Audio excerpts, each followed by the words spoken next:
Setelah merdeka harus merdesa, adil, makmur, beradab. Setelah reformasi 98 harus revolusi merdesa. Tangkap dan adili Jokowi. Terima kasih. Assalamualaikum warahmatullahi wabarakatuh. Kawan-kawan sekalian yang berbahagia, menurut saya salah satu faktor lambatnya ya proses perbaikan di Republik Indonesia itu karena masyarakatnya juga terlalu sulit membedakan mana jalan lurus, mana jalan bengkok. Kenapa itu bisa terjadi? Karena kita menganggap segala sesuatu itu hanya sebagai lelucon. Dan pada tingkat tertentu banyak basa-basi.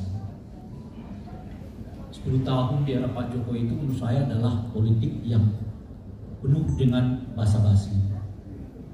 Mau A, bilang B, mau ternyatanya bertindak A. Akibat dari politik basa-basi itu hampir kita tak kenali sebetulnya mana yang benar, mana yang tidak benar. Semua orang menyebut dirinya sedang menegakkan demokrasi.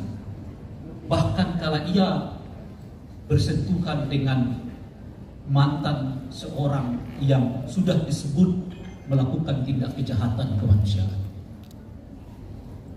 Di tengah seperti itu masih ada orang yang berjuang. Saya anak jalanan. Kalau dia berkolaborasi dengan orang yang pernah menculik manusia. Tapi kita menyekukinya. Kita menganggap bahwa tindakan itu hak demokrasi. Bahwa demokrasi itu seolah-olah membolehkan ia melakukan tindakan apapun, hatta ketika ia menjilati sendiri apa yang diucapkan. Memaki orang-orang yang sama. Itu yang saya sebut politik basa-basi. Saya memilih tetap berada di luar karena saya tidak ingin politik basa-basi.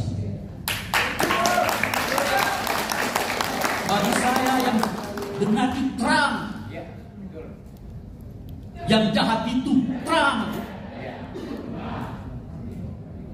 Al-haqqu bainun dalam Islam. Yang benar itu nyata, terang, bukan abu-abu. Oleh karena itu sampai kapanpun, insya Allah saya tidak akan bisa berdiri nyaman dan tenang di bawah kepemimpinan seorang yang pernah dinyatakan melakukan penculikan terhadap manusia.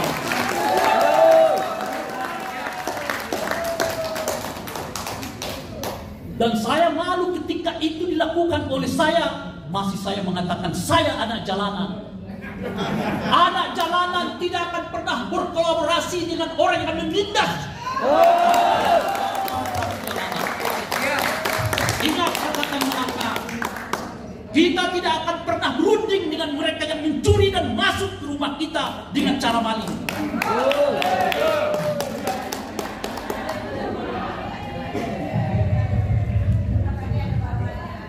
Itu yang saya sebut tadi politik basa-basi. Mengapa bapak-bapak, ibu-ibu, kawan-kawan sekarang masih berada di luar sini? Apakah karena Anda tidak diajak masuk ke dalam? Bukan. Kenapa masih berada di luar sini? Karena Anda punya prinsip, punya integritas bahwa Anda tidak akan mau bekerja sama dengan mereka yang pernah menindas manusia dan kemanusiaan. Itu soal prinsip. Dan itu terang benderang. Itu tidak bisa dinegosiasikan dengan kalimat itu hak demokratik. Tidak bisa.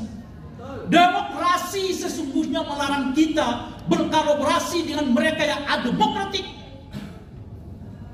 Demokrasi menuntut kita untuk menyatakan melawan kepada mereka yang menindas prinsip-prinsip demokrasi. Apa salah satunya? Kalau ada orang yang dengan sangat terbuka memberi kekuasaan kepada anaknya kala ia berkuasa, itu tindakan yang demokratik dan sudah sepantasnya kaum demokratik mengutuk tindakan itu. Perbuatan kafir. Nyata ya, tegas ya. Saya mengatakan saya nggak suka politik basa-basi. 10 tahun kita diombak-ambing basa-basi itu. Apa yang kita temukan? Apa yang kita dapatkan? Sekarang saatnya kita harus tampil dengan politik ala Sumateraan. Katakan A kalau A, katakan B kalau B. Gak ada yang abu-abu di situ. Karena kita abu-abu. Orang yang dulu pernah menantang militerisme, sekarang dengan tunduk dan patuh pada gaya militerisme. Orang yang dulu pernah mengatakan Prabowo itu sepanjang hidup nggak akan bisa jadi presiden karena bla bla, sekarang nyaman hidup bersama dengan Prabowo. Karena apa? Karena kita terlalu mendayu-dayu melihat demokrasi. Bahwa karena demokrasi seolah-olah semuanya boleh, hak dia di sana, hak dia di situ. Memang hak dia, tapi bukan karena hak dia melakukan itu dia jadi benar. Ini demokrasi kita seolah-olah tanpa nilai. Demokrasi kita seolah-olah hanya soal aturan. Itu yang saya tentang dari dahulu. Bahwa mereka yang menganggap demokrasi hanya semata-mata sederet aturan, itu adalah pelaku demokrasi minimalis. Dilarang undang-undang nggak? Enggak. Diatur undang-undang nggak? Enggak. Apakah ada yang melarang pasal begini, pasal begitu yang mengatakan tidak boleh? Enggak. Kalau begitu boleh dong. Dinasti itu dilarang aturan nggak? Enggak. Kalau begitu boleh dong. Bahwa saya mengikut si Anu yang pernah saya tolak, ada aturan yang melarang nggak? Enggak. Berarti boleh dong. Kita sedang menista demokrasi dengan hanya seperangkat aturan itu. Padahal aturan itu kita tahu dibuat oleh mereka hanya demi kepentingan melenggangkan kekuasaan oligarki. Seperti sekarang. Rancangan revisi Undang-Undang TNI disebut ingin membatasi keterlibatan TNI masuk ke ranah sipil. Faktanya justru memperluas keterlibatan TNI di ranah sipil. Itu namanya politik basa-basi. Kita ini sedang membatasi di mukaddimah dari Undang-Undang TNI yang baru disebut memperkuat prinsip-prinsip pengelolaan pemerintahan yang sipil berdasarkan demokrasi. Mana ada demokrasi memberikan tempat kepada militer aktif duduk di jabatan sipil, kecuali sifatnya yang berhubungan dengan pertahanan. Jadi kalau Anda memperluas masuknya TNI ke ranah sipil, Anda sedang melawan prinsip-prinsip demokrasi. Tapi uniknya undang-undang itu mendasarkan dirinya pada prinsip demokrasi. Itu yang saya sebut tadi, politik basa-basi. Dan basa-basi itu laku. 100 hari pemerintahan Pak Prabowo dibuat dengan politik basa-basi, lalu muncullah 80,sekian% tingkat kepuasan. Apa yang terjadi setelah itu? Gas melon hilang dari pasaran. Apa yang terjadi setelah itu? Danantara yang nggak pernah dibicarakan seperti apa bentuknya, padahal itu adalah holding yang sangat besar yang menghimpun dana negara lebih dari 400 triliun. Nggak pernah dibicarakan di Republik ini, hanya hitungan bulan jadi. Dan terakhir, mana pernah Pak Prabowo menjanjikan kepada kita bahwa ia akan meloloskan rancangan atau revisi Undang-Undang TNI? Tidak pernah. Jadi, itu yang saya sebut lagi-lagi politik basa-basi. Dinaikkan tingkat kekuasaannya untuk kemudian mereka merongrong demokrasi. Oleh karena itu kawan-kawan sekalian, bapak-bapak ibu sekalian, tanpa menghormati rasa hormat saya kepada kita semua, selama kita juga ikut terbawa dengan politik basa-basi itu, jangan bicara revolusi deh. Kalau Anda sendiri ragu pada prinsip-prinsip tegas demokrasi, jangan bicara reformasi deh. Kalau kita sendiri menganggap bahwa demokrasi itu sebatas aturan, undang-undang ini, peraturan itu, peraturan ini, jangan bicara tentang perubahan deh. Tuh pemilu kita, saya seringkali mengungkapkan itu. Undang-undangnya setebal ini, ribuan pasal ada di dalamnya dan ribuan ayat, Bung Ferry. Di dalam undang-undang kita itu tidak ada undang-undang di dunia ini seketat undang-undang pemilu kita. Yang bahkan buka TPS jam berapa, jam tutupnya jam berapa, cara membuka kotak suara, mengeluarkan isi dari kotak suara itu ada aturannya semua. Dia atur tegas itu. Bah, seringkali saya menyebut tinggal satu pasal yang diatur di undang-undang itu. Masuk TPS kaki kanan, keluar kaki kiri, itu nggak ada sama sekali. Saking rigidnya undang-undang pemilu kita. Tapi mohon maaf, apakah pemilu kita makin baik? Apa pilpres kita makin baik? Apa pilkada kita makin baik? Ini justru pemilu, pilpres, pileg, pilkada 2024 paling buruk sepanjang sejarah pemilu kita.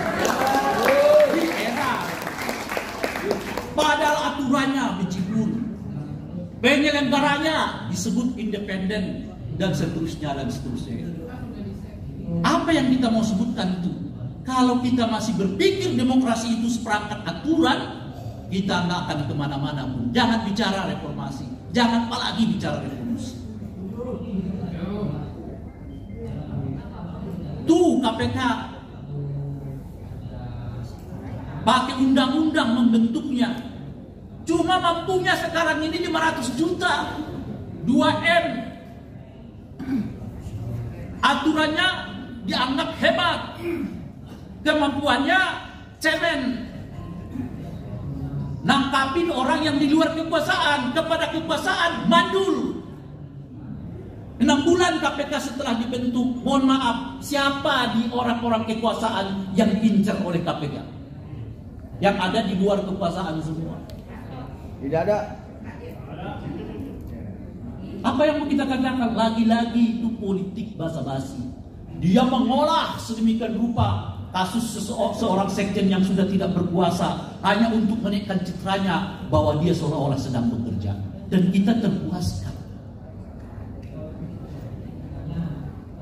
Oleh karena itu kawan-kawan sekalian, sebelum kita memulai apa yang disebut dengan demokrasi, memang harus disebut dulu apa itu sikap konsistensi di dalam diri kita untuk memahami bahwa demokrasi bukannya sekedar alat seperangkat aturan itu, tapi demokrasi juga adalah seperangkat etik yang dalam bahasa Ramadannya seperangkat akhlak. Bukan akhlaknya BUMN ya? Bukan. Apa itu akhlak? Akhlak yang kita maksud di sini adalah disebutkan oleh Nabi lebih tegas lagi, khairukum man anfa'akum linnas. Sebaik-baik kamu adalah orang yang paling bermanfaat bagi manusia dan kemanusiaan. Itu yang disebut dengan akhlak. Kalau saya di kekuasaan mampunya hanya untuk membebaskan tukang ojol supaya dapat THR, tidak sebanding dengan posisimu sebagai wamen, keluar saja dari wamen.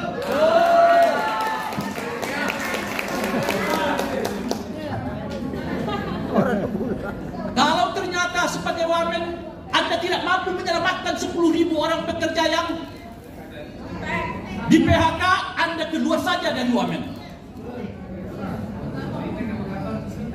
Itu yang disebut orientasi kepada kebaikan bangsa dan negara. Bukan berdalih macam-macam, berdalih soal ini, soal itu, dan seterusnya. Bukan. Itu yang disebut akhlakul karimah. Jika bangsa ini lebih baik dipimpin oleh mereka yang tidak lahir dari dinasti politik, maka itu adalah pilihan saya. Bukan sebaliknya, berdasarkan karena aturan tidak melarang, saya tetap mendorong anak saya maju ke calon presiden, anak saya yang lain didorong sebagai ketua umum partai meskipun cuma 2 hari jadi anggota, menantu saya dorong jadi gubernur. Itu artinya kurang punya etik. Tidak punya etik.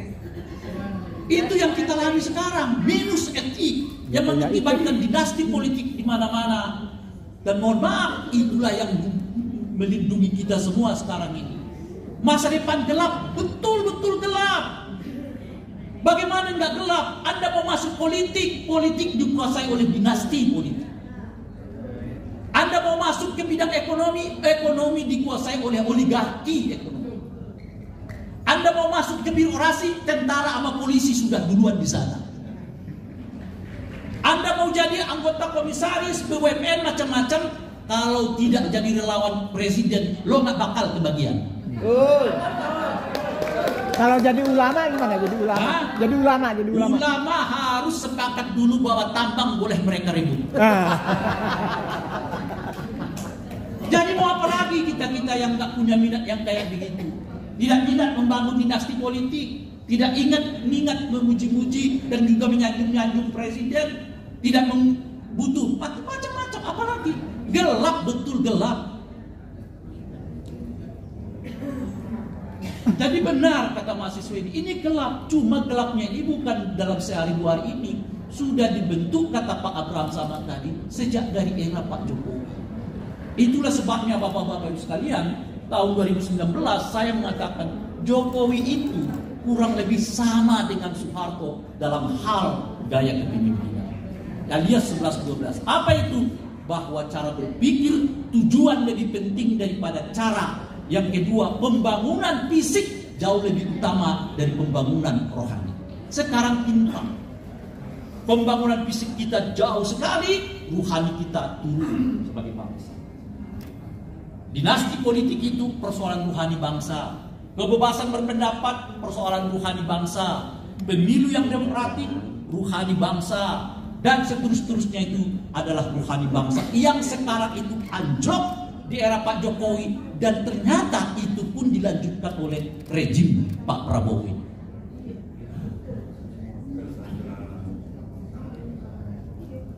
Cara mengubahnya lagi-lagi memang ada cara, cuman dimulai dari diri kita dulu. Apa diri kita itu? Jangan ikut politik basa-basi.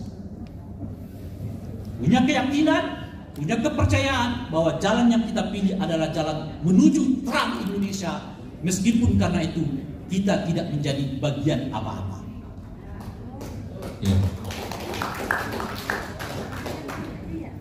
Terakhir kawan-kawan sekalian, karena sudah diingatkan oleh moderator. Masih lama bukannya.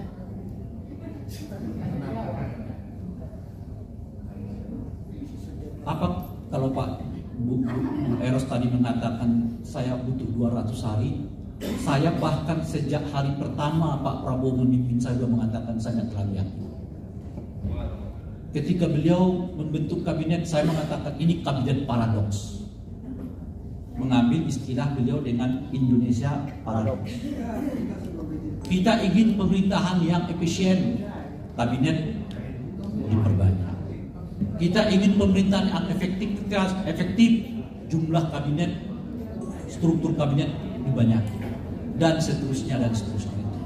Dan oleh karena itulah kawan-kawan sekalian, kalau saya bergerak itu hanya satu, isu ke isu. Bung Peri bergerak mampunya itu hanya jalan isu ke isu. Bung Abraham, Pak Eros sama semua isu-isu. Kita ini hanya satu lidi. Untuk menghadapi kekuatan oligarki bersama dengan dinasti ini, tidak bisa tidak, memang kita harus menyatu. Oleh karena itu, di tengah kekosongan oposisi formal, partai-partai politik tidak ada yang berani menyatakan diri dengan tegas berada di barisan oposisi, maka sudah saatnya memang kita semua berdiri tegak di barisan oposisi untuk mengawal pemerintahan agar tidak terlalu jauh. Saya kira salah satu hal yang penting sore ini untuk kita sepakati bersama adalah mendeklarasikan bahwa kita berada di barisan oposisi Indonesia. Terima kasih. Assalamualaikum warahmatullahi wabarakatuh. Oposisi rakyat. Terima kasih kawan juang sekalian. Saya jadi yakin nih, Bung Wamen tadi buru-buru pulang karena nggak pengen denger. Ya tapi kita inilah, kita apresiasi ya. Bapak Ibu sekarang saya ingin bertanya ke seluruh kawan juang sekalian, apakah cita-cita proklamasi sudah diubah? Belum? Apakah agenda reformasi sudah dirubah? Realitasnya kita dengar tadi Bung Abraham Samad, ada state capture corruption, di mana ya rule of game-nya ternyata politisi dan pihak swasta konglomerasi rame-rame merampok seperti tema kita diskusi pada hari ini. Jadi saya mengingatkan nanti pada sesi berikutnya saya jawab, fokuskan pertanyaan Bapak Ibu sekalian untuk menjadi Indonesia lebih terang dengan cara seperti apa ke Bapak Ibu sekalian yang ada di depan. Baik Bapak Ibu sekalian, dulu bahwa perjuangan melawan lupa, kata Milan Kundera, itu sama seperti perjuangan melawan penguasa itu sama seperti perjuangan melawan lupa. Jadi isu satu ditumpuk lagi dengan isu berikutnya, makanya dari tadi saya tanya, apakah cita-cita proklamasi sudah berubah?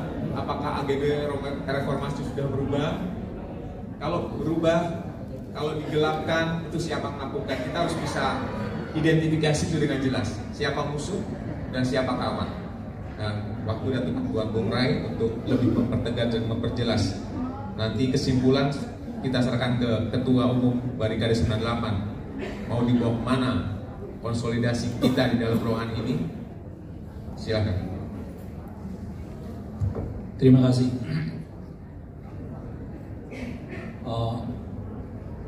Prabowo hari ini, apakah dirinya gitu? Saya kira inilah Prabowo gitu. Jangan juga terlalu menangkap bahwa Prabowo ini di bawah bayang-bayang Pak Jokowi. Saya kira sekarang Pak Jokowinya akan lagi linglung juga. Sebetulnya kalau bagi saya ya, kalau disebut apakah ini corak kepemimpinan Pak Prabowo? Ya inilah coraknya. Jadi Pak Prabowo ini ya ini. Pertama, di dalam dirinya itu nggak ada pikiran tentang menjaga demokrasi, itu nggak ada. Yang kedua, beliau lebih percaya pada TNI daripada sipil-sipil, sehingga yaitu perluas keterlibatan TNI. Yang ketiga, beliau nggak punya keinginan untuk mereformasi institusi polisi. Itu bukan karena kepalanya adalah Sigit yang dekat dengan Pak Jokowi, tapi boleh jadi juga memang Pak Prabowo pinginnya polisi itu kayak seperti yang sekarang ini gitu. Apa itu? Kalau sedikit Bung Beni keras, tinggal pakai polisi. Kalau sedikit Bung Bob agak nyeleneh, ya tinggal diadukan ke polisi. Dan polisi akan cepat meresponnya. Seperti sekarang kan, Deddy Sitorus dilaporkan ke polisi. Jangan-jangan model polisi yang begini memang yang dibutuhkan oleh Pak Prabowo juga gitu. Polisi yang bertindak cepat kepada oposisi, tetapi melindungi teman sendiri. Jangan-jangan itu juga. Sebab kalau ini bukan kemauannya Pak Prabowo, saya kira sudah lebih dari cukup untuk menyatakan Kapolri yang sekarang itu diganti. Pertama, udah 4 tahun lebih dia sebagai Kapolri. Kedua, secara politik Kapolri itu mestinya adalah orang yang betul-betul dekat dengan presiden. Itu sama seperti dia menukar Menhan, menukar kepala BIN. Itu kan orang-orang yang betul-betul diandalkan oleh harus kesetiaannya itu nggak terbagi, itu harus kepada dirinya sendiri. Nah itu hampir semua presiden ketika berganti kepemimpinan, yang pertama mereka ambil itu. Yang pertama dicaplok mereka itu. Baru urusan ekonomi. Siapa yang didudukkan di anggota kabinet ekonomi ini? Yang pertama itu keamanan dulu. Ya keamanan itu ya Menhan, polisi, BIN. Itu semua harus ada orang yang betul-betul dipercaya oleh Pak Prabowo. Kalau sudah sampai Oktober sampai sekarang berapa? Oktober, November, Desember, Januari, Februari, udah 5 bulan. Pak Sigit masih dipertahankan. Boleh jadi memang Pak Prabowo demennya Kapolri itu seperti Pak Sigit ini. Lumayan klinis. Nah, oleh karena itu saya sudah berulang kali juga mengatakan nggak ada harapan dengan Pak Prabowo ini. Kalau kita berbicara tentang sisi lain di luar ekonomi, yaitu yang bernama demokrasi, kita akan makin ke sini. Contoh lain apa? Pak Prabowo tidak meninggalkan posisinya sebagai ketua umum partai kalau dia masih sudah menjadi presiden. Artinya gayanya sama aja. Bahkan uniknya ikut-ikutan kampanye pilkada. Setelah menang, dia minta semua kepala-kepala daerah itu ikut visi misi pemerintah pusat. Lah kemarin dia nggak dukung. Nah ini kan kepala-kepala daerah yang kemarin tidak dikampanyekan oleh Pak Prabowo, kan bisa saja mengatakan jelas-jelas Pak Prabowo visi misi kita beda kok. Makanya Anda nggak dukung saya kan? Seperti Gubernur Jakarta misalnya kan. Kalau Jawa Tengah menang ya kebetulan ya kan, dan sebagainya, akan di banyak tempat lain kan tidak dikampanyekan Pak Prabowo. Lalu semua sekarang diminta untuk sesuai dengan ya visi misi presiden. Yang kepala-kepala daerah itu mohon maaf Pak, di luar 5 yang ditentukan oleh undang-undang, kami nggak punya kewajiban untuk ikut dengan apa yang menjadi keinginan pemerintah pusat, kecuali yang 5 itu. Nah itu kan gaya kepemimpinan Pak Prabowo yang sentralistik, kurang lebih sama seperti dengan gaya kepemimpinan Pak Jokowi yang kemarin. Nah sekarang tuh dimulai kan. Jadi cara berpikirnya adalah pemerintah pusat segala-galanya, daerah itu ikut saja. Maka dibuatlah retreat supaya menyatukan kepala dan pikiran-pikiran daerah itu bahwa pusat itu adalah segala-galanya, daerah itu ikut dengan pemerintah pusat. Jadi cara berpikir militerisme. Komando ada di tangan panglima, prajurit ikut apa kata komando. Nah kalau oleh karena itulah saya merasa ya pada akhir-akhir ini inilah sebetulnya model kepemimpinan yang justru diinginkan oleh Pak Prabowo. Sentralisme, ya kan. Kedua tertutup. Yang ketiga agak berisik-berisik, dia nggak suka. Belum apa-apa, baru hotel dimasuki, dikirim. Bukan polisi yang dikirim loh. Bukan polisi yang dikirim. Padahal yang geruduk hotel itu cuma 3-4 orang kan. Langsung dikirim, bukan polisi. Bukan polisi yang dikirim. Itu dah menurut saya tipikal dan karakter kepemimpinan Pak Prabowo. Di tengah yang seperti itu, Anda mau berdialog? Emang mau didengar oleh beliau? Sama seperti yang sekarang ini, revisi undang-undang TNI kan. Anda boleh mengkritiknya, tapi itu angin lalu aja semua tuh. Itu hanya sekedar memberi legitimasi bahwa seolah-olah proses pembentukan undang-undang ini sudah dilakukan dengan mekanisme yang demokratik. Tapi tidak ada satupun pikiran publik itu yang diadopsi di dalam undang-undang yang sekarang ini. Istilah kita dulu mengatakan anjing menggonggong, kapilah berlari. Udahlah lo ribut aja di situ supaya kesannya ini demokratik lah, ya kan, dan sebagainya. Tapi satu pun pikiran dari masyarakat itu nggak ada tuh yang masuk di revisi undang-undang TNI ini. Nggak ada yang lolos, nggak ada yang diterima. Makanya kemarin kan diajak kita ya, Bung Ferry ya, untuk datang ke Komisi 1. Saya diamin aja. Kenapa gitu? Karena itu justru akan dipakai oleh DPR melegitimasi pembentukan undang-undang ini bahwa seolah-olah mereka udah berdialog. Padahal satu pun pikiran-pikirannya nggak ada yang bertanya. Mana yang diambil? Pikiran-pikiran masyarakat civil society. Nggak ada. Batas usia tetap seperti dari draft semula, 16 masuk, ya kan? Apalagi 4 yang diminta itu semuanya gol, nggak ada yang berbeda. Makanya kemarin saya bilang kenapa sih mereka lelet amat? Ketok palu aja selesai. Ini pakai basa-basi, pakai hotel mahal lagi. Berapa uang negara habis demi itu di tengah kampanye Pak Prabowo yang efisien ini. Yang efektif ini. Padahal tinggal ketok palu kok selesai. Prabowo Praradok. Nah, itu yang saya sebut. Betul bukunya Pak Prabowo itu, Indonesia Paradok. Tapi terjadi di eranya kepemimpinan beliau gitu loh Pak. Jadi paradoksnya Indonesia ini justru terjadi di era kepemimpinannya Pak Prabowo. Maksudnya paradoknya Prabowo. Beliau menulis buku namanya Indonesia Paradok. Yang justru terjadi kalau beliau jadi presiden. Jadi ia menuliskan buku yang ia kerjakan sendiri gitu loh kira-kira. Hebat Prabowo. Tentang paradoks Indonesia. Itu yang kita lakukan sekarang. Nah, yang seterusnya kalau soal Jokowi dari tadi, Jokowi betul harus jadi. Saya kira podcast saya dengan Pak Abraham sudah menjelaskan itu. Tegas-tegas saya mengatakan, memang sejarah kita ini nggak punya sejarah mengadili para pemimpinnya, khususnya masuk sampai ke pengadilan. Tapi mungkin karena itu pula lah para pemimpin di Republik ini merasa nggak pernah takut setelah ia tidak berkuasa dia akan diadili. Karena kita nggak punya tradisi. Kenapa kita nggak punya tradisi? Karena kita ini penuh basa-basi. Politik Jawa itu. Ya saya nggak mengatakan itu ya, penuh basa-basi. Yang bagi saya itu mestinya mulai kita tinggalkan. Jadi harus ada gaya berpolitik yang lebih terang, mau AA, kalau mau BB. Cara Jadi, Sumatera lah. sepanjang Jokowi jadi presiden, kerja-kerja pengamat itu hanya menafsirkan apa ucapan Pak Jokowi, bajunya seperti apa, langkahnya seperti apa hubungannya dengan Republik. Tapi karena gaya politik beliau begitu, mau tidak mau orang harus mendiskusikan itu.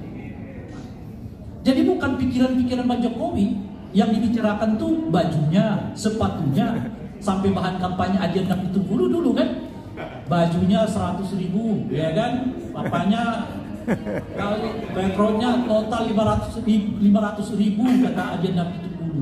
Orang terkesima dengan kampanye itu, ternyata itu hanya kamuflase. Kamuflase. Di badannya yang nampak murah dan sederhana, tapi hati dan pikiran beliau bergejolak untuk tetap mengakumulasi kekuasaan sebanyak mungkin untuk dirinya dan keluarga. Jadi mengadili Pak Jokowi belum tentu dalam pengertian hukumnya, tapi mengadili era Pak Jokowi itu penting untuk menyatakan stop terhadap nepotisme, stop terhadap dinasti, stop terhadap politik basa-basi, stop terhadap hukum dipakai untuk menyandera lawan politik. Itu intinya tuh. Juga stop untuk mengatakan tidak boleh ada lagi politisi yang apa istilahnya tidak tahu berterima kasih, meninggalkan partainya begitu aja tanpa sedikit pun mengucapkan kata terima kasih. Apa yang mau dicontohkan kepada anak cucu kita dengan gaya berpolitik yang begitu? Yang terjadi, hampir semua orang sekarang melakukan hal yang sama, mengejar jabatan, dan demi jabatan itu menghancurkan semua idealisme yang pernah ia perjuangkan sendiri. Mohon maaf sekarang anak-anak 98 dipertanyakan. Kenapa? Karena ternyata kurang lebih sama. Di luar menggebu-gebu, di dalam sayur ayam. Kafir. Tidak ada apa-apanya. Perbuatan kafir itu. Nah, apa namanya? Bung Noel bisa saya telah melakukan ini, melakukan itu. Bung Noel, Anda aktivis jalanan 98. Tindakanmu mesti lebih besar dari itu. Kalau cuma melakukan ini itu profesional. Iya. Yang dulu nggak pernah turun ke jalanan tuh. Kalau profesional bisa melakukan 2, you melakukan 4. Kalau yang 4, you lakukan 8. Kalau yang 8, kita lakukan 20. Jadi cuma satu ceritanya dari kemarin-kemarin soal ojol. Padahal PHK di mana-mana di Cibubur dan sebagainya. Partai ojol. Tapi kawan-kawan yang lain kemana? Di mana mereka ketika TNI masuk ke dalam struktur pemerintahan lebih luas? Di mana mereka ketika KPK hanya kejar-kejar orang di luar pemerintahan? Di mana mereka ketika retret ala militer dipergunakan oleh pemerintah pusat untuk mensosialisasikan gaya militerisme di tengah para pejabat kita?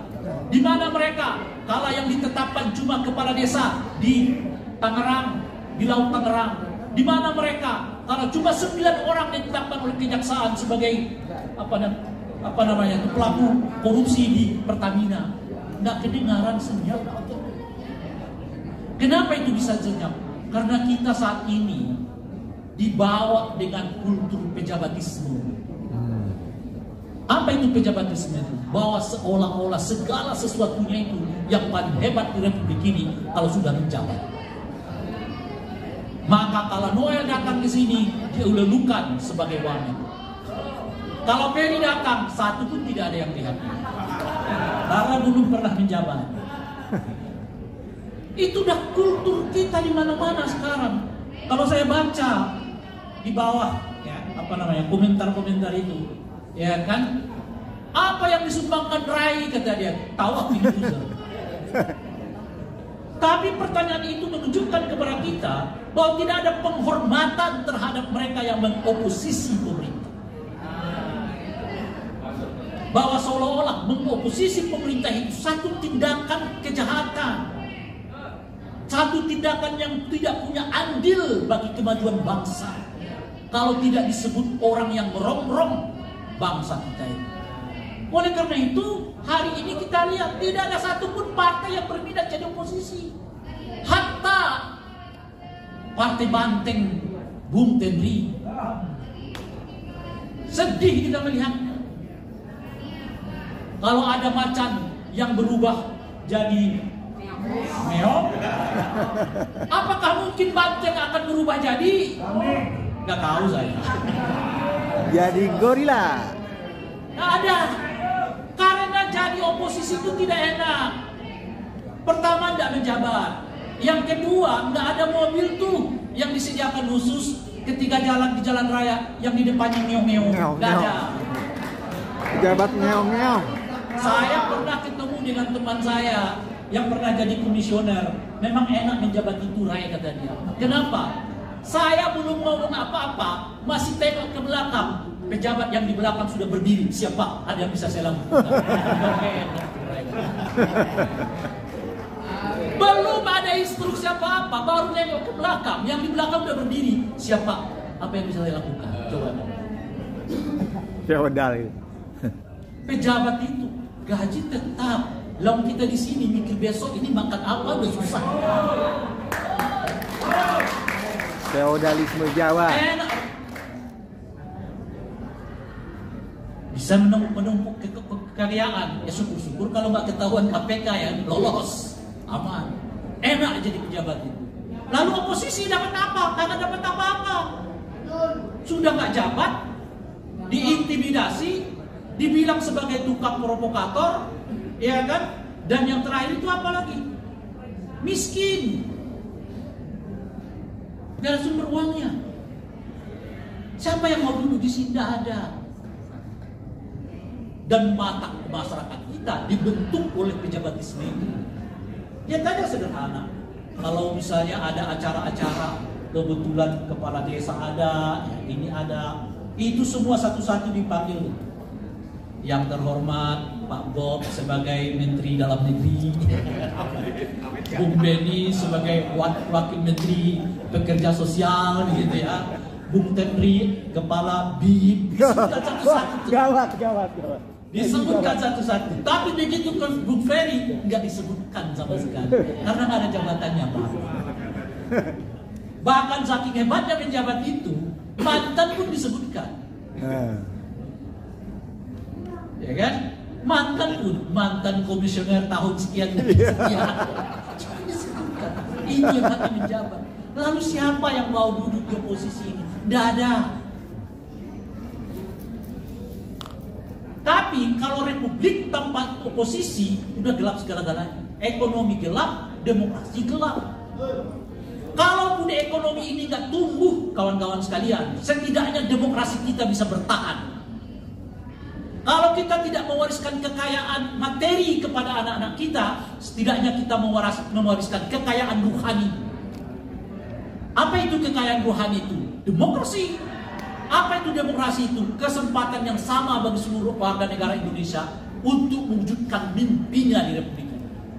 Kalau ia menjadi bupati, nggak ada itu dinasti. Dia berjuang dengan calon-calon yang lain, sama tanpa mengandalkan anak, mengandalkan suami, mengandalkan istri, bapak, paman, dan sebagainya.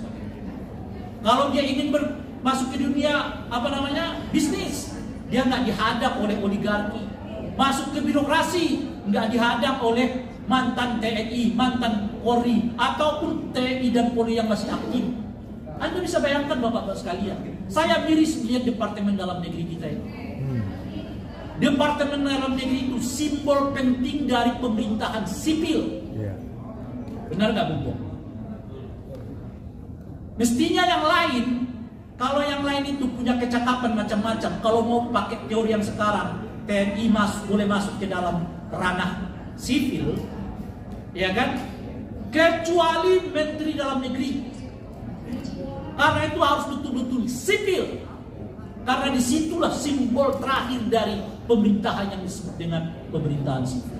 Kenyataannya sekarang 3 mantan dan 2 jenderal aktif di polisi dengan posisi yang amat sangat strategis. Menterinya mantan jenderal polisi, sekjennya sekarang jenderal polisi aktif, dirjennya juga adalah orang polisi aktif.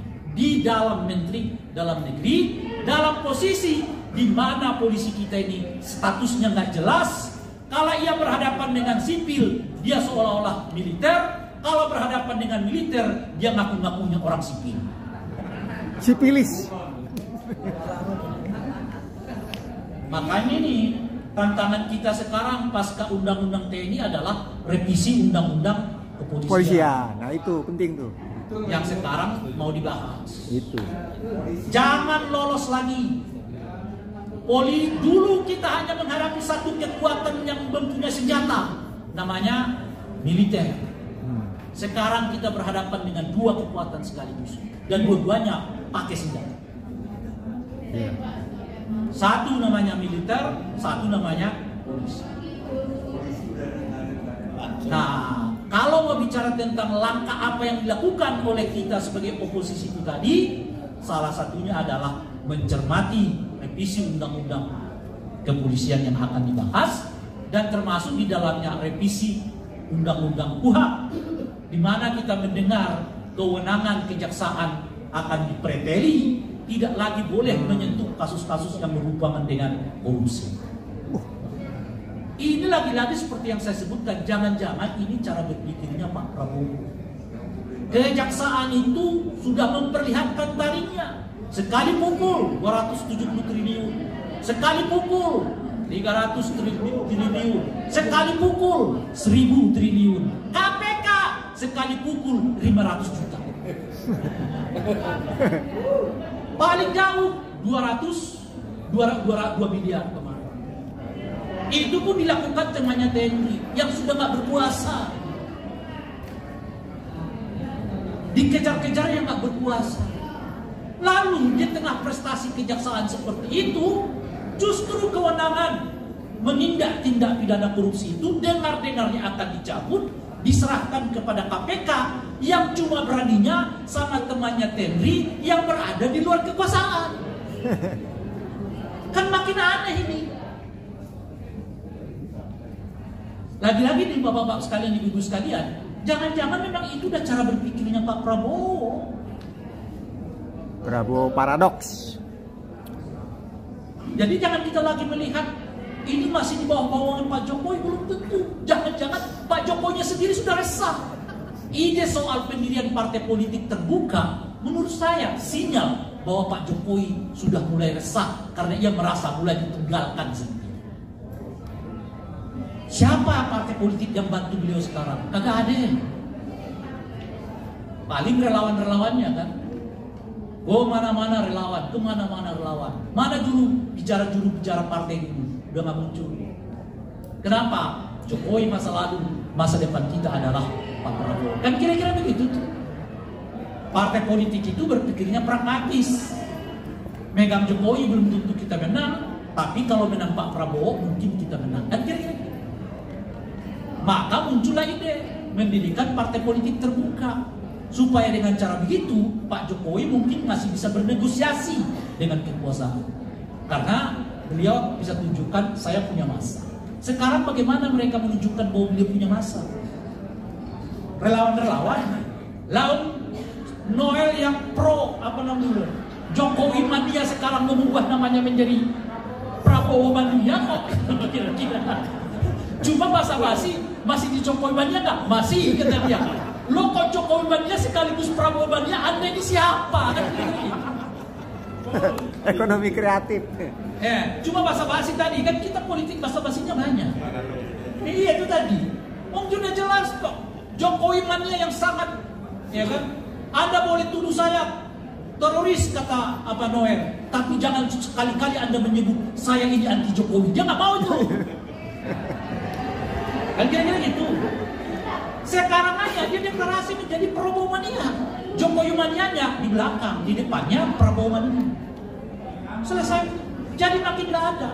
Oleh karena itulah sekarang Pak Jokowi punya ide bentuk partai baru, mungkin dengan cara begitu beliau masih dapat berputar di kisaran kekuasaan. Sebab kalau you tidak bawa duit, tidak bawa masa, you tidak siapa-siapa politik ini. Politik ini negosiasinya cuma dua. You datang pakai modal, kalau lu nggak punya datang pakai modal, lu datang bawa masa. Kalau lo dua-duanya nggak punya, hanya ngadalin masa lalu, lo ke laut aja. Masya. Hanya disebut-sebutkan dalam pidato, yang mulia mantan presiden, yang mulia mantan menteri, yang mulia mantan, tapi orang nggak akan pernah ngajak kamu bernegosiasi. Nah, oleh karena itu, seiring mencuatnya keinginan mendirikan partai politik terbuka ini, saya juga melihat bahwa Pak Prabowo makin menjadi Prabowo, dan apa yang kita lihat sekarang ini menurut saya 80% memang sudah dirinya Pak Prabowo. Inilah mungkin Pak Prabowo yang tak terpikirkan oleh kita sebelumnya, di mana kita menganggap beliau melalui pidato-pidatonya sebagai singa, tetapi ternyata singanya hanya di podium, turun podium menjadi Pak Prabowo biasa saja. Terima kasih. Assalamualaikum warahmatullahi wabarakatuh. Waalaikumsalam warahmatullahi wabarakatuh. Bapak Ibu sekalian, kawan juang sekalian yang telah hadir di forum kita. Waktu tinggal 15 menit lagi. Mungkin saya akan tawarkan apakah ada closing statement dari, kalau tidak ada, satu perempuan ya Ibu ya, karena waktu sudah tinggal habis 11 kita. Silakan Ibu. Berdasarkan amandemen Undang-Undang Dasar tahun 2002, secara legal formal Indonesia bubar. Tahun 2025 Indonesia bubar secara de facto menuju kejayaan Indochina Raya. Jiwaku merdeka mensemesta alam, ragaku merdesa mengisi kemerdekaan. Salam.